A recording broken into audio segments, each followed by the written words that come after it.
हेर्नुहोस् है साथीभाइ हो, फेरि एउटा तपाईँको यो डाइनिङ टेबल सेट लिएर आएको छु। यो चाहिँ 6 सिटर हो यो तपाईँको कि यस्तो हुन्छ। यो चाहिँ 6वटा भएको, अस्ति तपाईँहरूलाई बनाइदिएर देखाएको थिएँ नि, त्यो चाहिँ 4 सिटर थियो हो, यो चाहिँ 6 सिटर हो। त्यसरी निकाल्ने यहाँ सबै यसो देख्छ हालैमा चाहिँ यस्तो छ। अब यसलाई पलिस गर्नुपर्ने छ।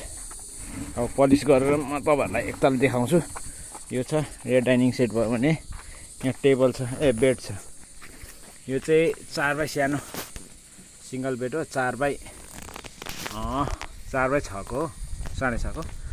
हेर्नुहोस् है साथीभाइ, यो ग्याप छ, यो चाहिँ यतिकै पलिस गर्नु लागि राखेको। यो पलिस गर्नु छ, त्यसले गर्दाखेरि ग्याप। सिरानीपट्टि यस्तो छ। निकै दिन बादमा साथीभाइहरूलाई म देखाएको थिइनँ, अन्त यहाँ बनाइसकेर देखाएकै साथीभाइ। यति बनाइयो। आज चाहिँ यो पलिस लगाउने, पलिस लगाएर पनि तपाईँहरूलाई फोटो मजाले लगाएर देखाइदिने छु। र तपाईँहरूले अर्डर गर्नु सक्नुहुन्छ भने गर्नु सक्नुहुन्छ। जेकको भए पनि हुन्छ, काठ जेकको भए पनि छ। चाहियो भने तपाईँलाई के को मनपर्छ, टिकको चाहियो भने टिकको हुन्छ। टिकको भन्नुभयो भने चाहिँ यसको तपाईँको 50,000 जस्तो हुन्छ फिनिसिङमा, सबै मेरो गरेर। तर दाम मिल्छ तपाईँको, अलिअलि मिलिहाल्छ। टिकको प्युटिकको हो यो, एकदम टिकको हो तपाईँको, मजाको छ टिकको। अनि यो बेड चाहिँ तपाईँले भन्नुभयो भने एउटा बेडको हामी सबै हाम्रो दिएर, प्लाई चाहिँ तपाईँहरूले किन्नुपर्ने हुन्छ।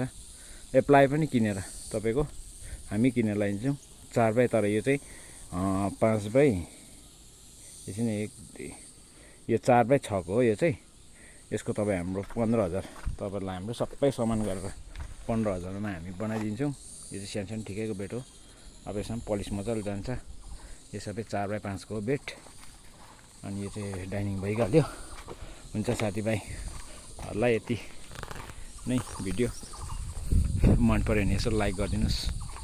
तपाईँहरूलाई यो फेरि हामी पलिस गरेर फेरि देखाउनेछौँ। हुन्छ साथीभाइहरू, राखेँ।